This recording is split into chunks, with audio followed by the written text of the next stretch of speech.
Bien, hermanos, para hoy el tema es apología o apologética. Esta palabra quiere decir escrito que defiende o justifica a alguien o algo.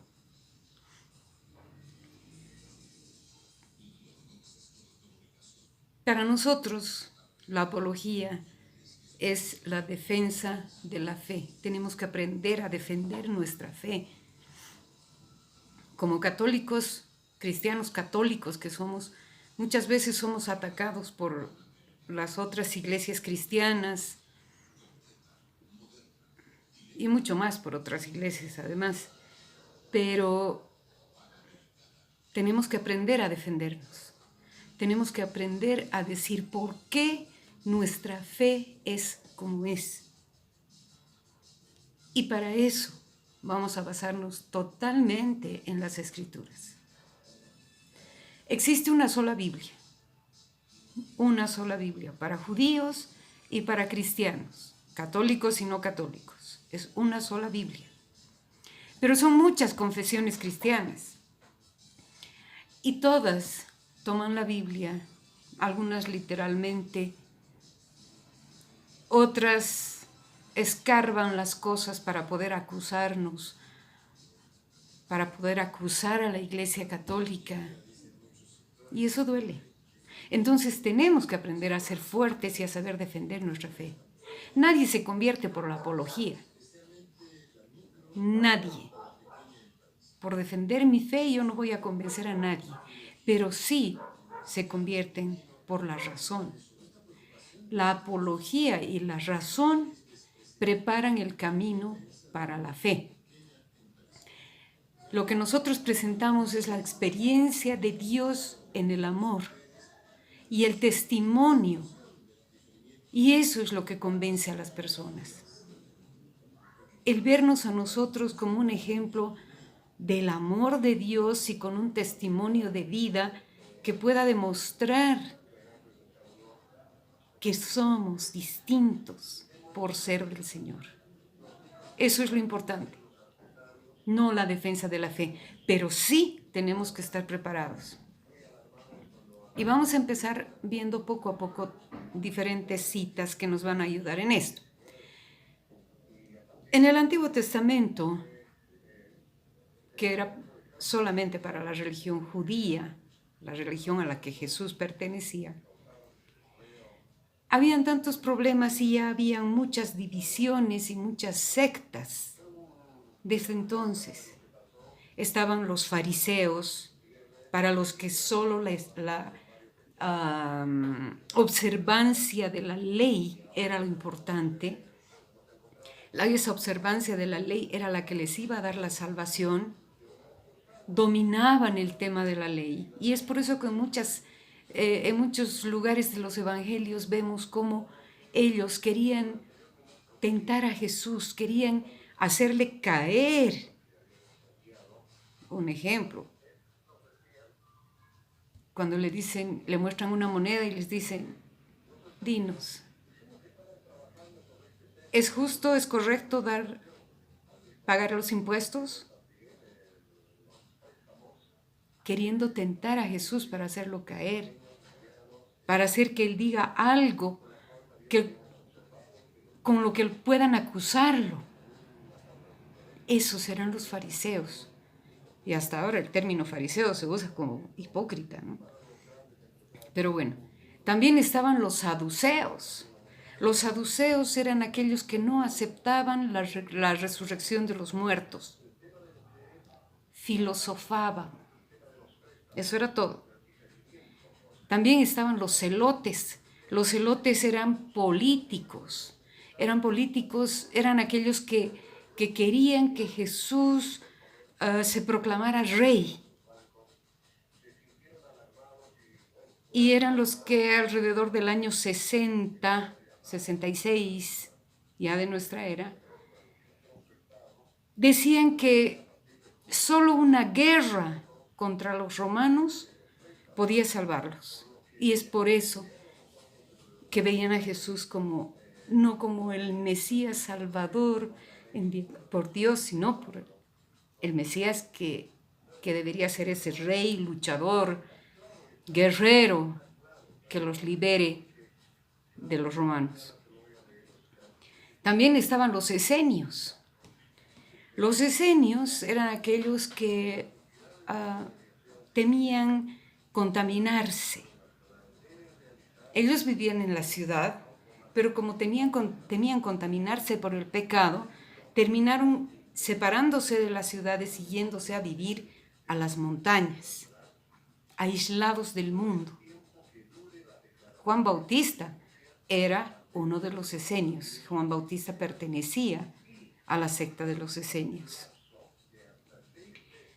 Pero eso lo vemos así en el Antiguo Testamento y también en los momentos en los que Jesús tenía que vivir, porque Él vivió en medio de todas esas sectas.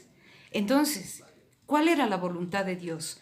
¿Y cuál era la voluntad que nos manifiesta Jesús de Dios? El testamento de Jesús lo vamos a encontrar en el capítulo 17 del Evangelio según San Juan. Y ahí nos dice que su voluntad es que todos seamos uno. En Juan 17, 11 al 12, el autor nos dice que todos sean uno. Es muy claro el testamento de Jesús. Es muy clara la voluntad de Dios. Y es lo que todo el Nuevo Testamento nos dice, nos va diciendo. Por ejemplo, vamos a ver ahora varias citas. Hechos 2, 44 al 32. Perdón, Hechos 2, 44 al 4, 32. Dice, todos vivían unidos, compartiendo. Realmente era una hermosa comunidad la de los primeros cristianos, de los primeros seguidores de Cristo. Se reunían para compartir el pan, ponían todo en manos de los líderes de sus pequeñas comunidades y compartían todo. Era una vida totalmente cristiana, llena del amor del Señor. Y después de Cristo, ya también en las cartas de Pablo, tenemos testimonios bíblicos de la iglesia. Y testimonios bíblicos en los que nos muestran que la iglesia estaba dividiéndose, estaba debilitando su unidad. En Hechos 20, 29 y adelante, Pablo dice, se introducirán entre ustedes lobos crueles, que no perdonarán al rebaño. Por lo tanto, estén atentos. Nos habla ya de aquellas personas que querían introducirse en los primeros grupos cristianos, en las primeras comunidades que se habían formado de seguidores de Jesús para poder destruir esas comunidades. En la carta a los Efesios, en el capítulo 4, Pablo también nos dice, pongan empeño en conservar la unidad del Espíritu. ¿Sí?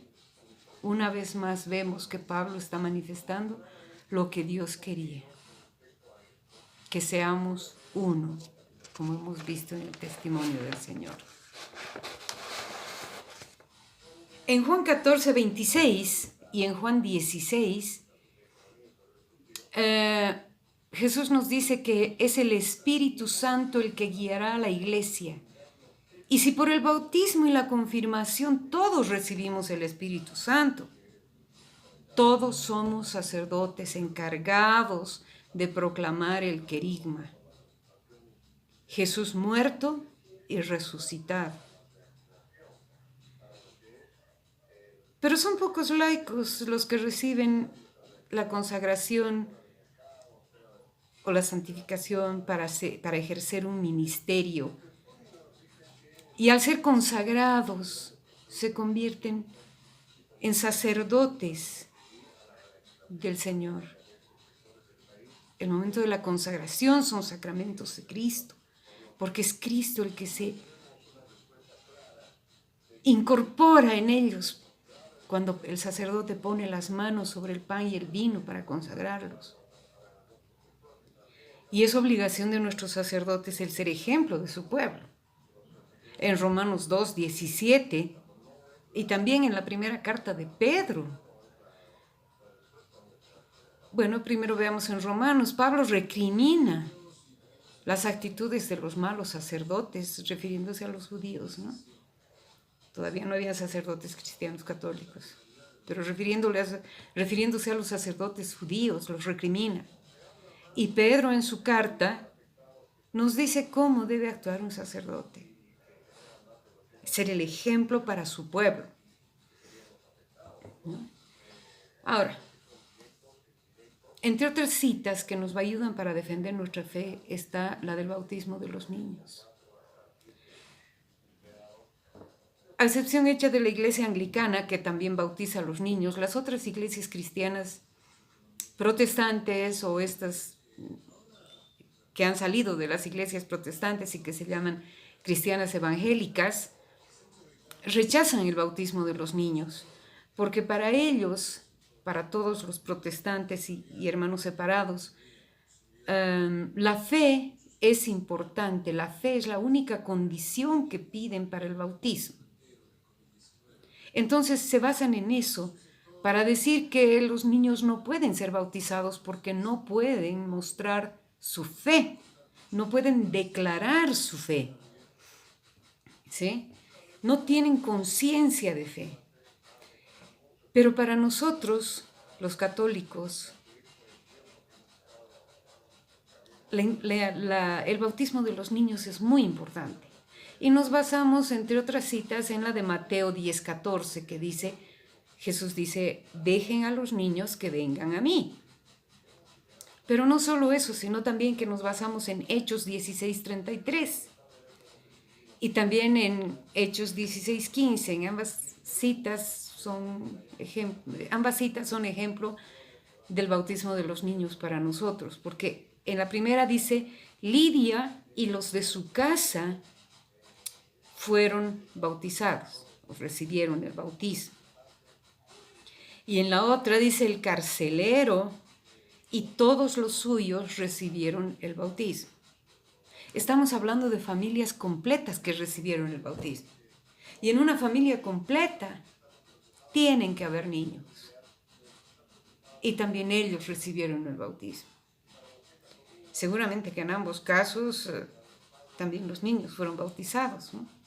Pero para nosotros eso es muy importante. Ahora, ¿qué significa el bautismo de los niños? El bautismo de los niños es muy importante porque así los tenemos recubiertos con el Espíritu Santo, que es el que los protege desde niños. Otro tema que nos separa, este más que nada nos separa de los mormones ahora, de la Iglesia de Jesucristo, de los santos de los últimos días, los mormones. Y es el bautizo de los muertos. Una práctica común en Corinto era la de bautizar a los muertos. Entonces, cuando Pablo se refiere a esto,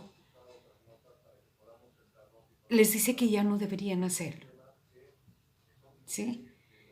Los católicos podemos hacer una oración por los difuntos, hacer una oración por los muertos, encomendarlos al Señor, pero no bautizarlos.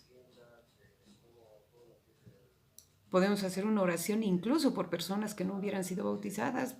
La misericordia del Señor es grande, no podemos entrar a los pensamientos del Señor, no sabemos cómo va a reaccionar, pero sí, lo que no se puede hacer es bautizar a un muerto, ni a un niño que haya muerto al nacer, por ejemplo, no tiene culpa de no estar bautizado, pero se le puede poner un nombre y decir, Señor Jesús, te pedimos por él, pero no bautizar. Bautizar a los muertos, no. Otra cosa, otro tema con el que siempre nos atacan es la confesión. E incluso muchos de nosotros católicos decimos, ay, ¿por qué me voy a confesar con un cura si es más pecador que yo? ¿Cómo me voy a confesar con él si no es ejemplo para mi vida? Pero Mateo 18, 23 y subsiguientes, Juan 20, 23 y Santiago 5, 16 son citas que nos hablan del perdón a los hermanos, del perdón de los pecados y, escuchen bien, de la confesión. Esto debemos aprenderlo bien, ya que todos, como decía un sacerdote que fue mi mentor dentro de la Iglesia Católica en la Renovación Carismática, el padre Patricio Rerden, nos decía, todos pertenecemos al sindicato de pecadores. Jesús nos dice, confiésense unos a otros. Pablo dice, confiésense unos a otros. Tenemos que confesarnos, podemos confesarnos unos a otros. Está muy bien porque es una ayuda, nos ayuda a sacar lo que tenemos dentro de nosotros. Pero en ese caso no recibimos la absolución. Cuando Jesús en Mateo le dice a Pedro,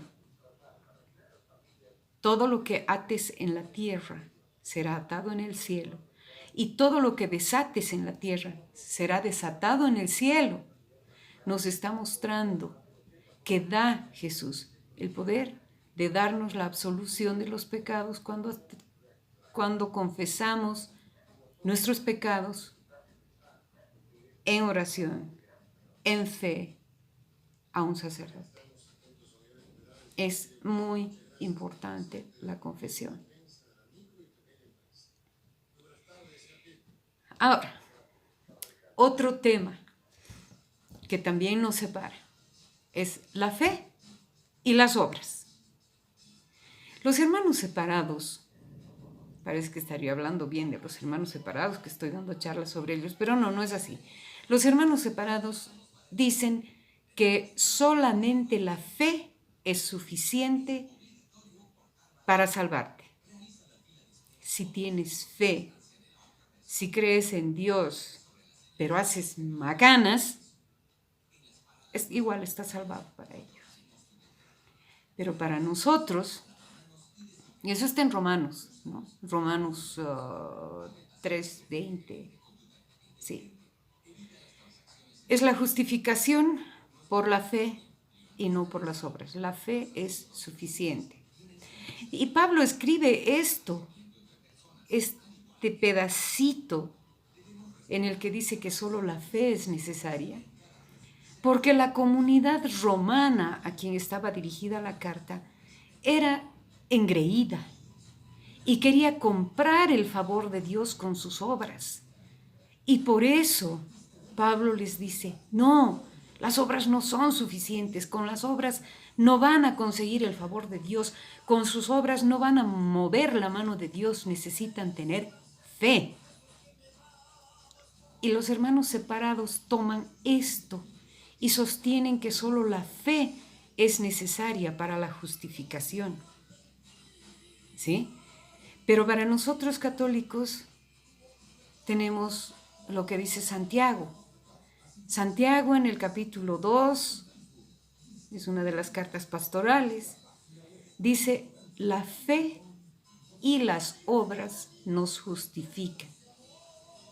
En el versículo 18, Santiago dice, algo que me encanta, muéstrame tu fe sin obras, y yo por mis obras te mostraré mi fe. Pero esas dos formas no se contraponen, ya que si uno tiene fe, tiene buenas obras. ¿Sí? Es lógico, es natural. Eso nos sale desde adentro. Ahora, otra cosa que es muy importante para nosotros los católicos, es el hecho de que siempre se nos ataca por el Papa. El Papa y el Papá. Dicen cosas horribles. Siempre se han referido muy mal a eso. Y siempre nos acusan de eso. Pero tenemos Mateo 16, en la que Jesús, es la cita en la que Jesús dice: tú eres Pedro, y sobre esta piedra edificaré mi iglesia, y las puertas del infierno no prevalecerán sobre ella. En Mateo 16, 18, los protestantes ven un carisma personal en Pedro, que terminará con su muerte. Fue un buen tipo, murió. Pero nosotros los católicos vemos que Jesús lo instituye a Pedro como cabeza de su iglesia, cabeza permanente de su iglesia. Y eso es para que la iglesia pueda seguir dirigiendo, seguir la evangelización, seguir siguiendo en su trabajo, continuar con esa labor. Perdón, ha habido un pleonasmo ahí, pero no importa. Eso es lo que quiere el Señor. Y por eso es que tenemos sucesores de Pedro, que son los diferentes papas que han vivido a lo largo de los siglos. Y todos ellos están como cabeza de la iglesia, porque es necesario, siempre es necesario, aunque que un grupo, una comunidad, tenga un líder, tenga una persona que sea la cabeza, que dirija, que controle, que vea por el grupo. Y para este grupo, que somos todos nosotros cristianos católicos, el Papa es quien nos dirige. Hay algo más de lo que tenemos que hablar, que es la presencia de María. Eternamente acusados por adorar a María. Y es algo que no hacemos. La veneramos porque es la madre de nuestro Señor. Pero ellos no entienden eso. Y en otra charla vamos a hablar exclusivamente de la presencia de María en la iglesia y cómo debemos defender esa parte de nuestra fe. Que el Señor los bendiga.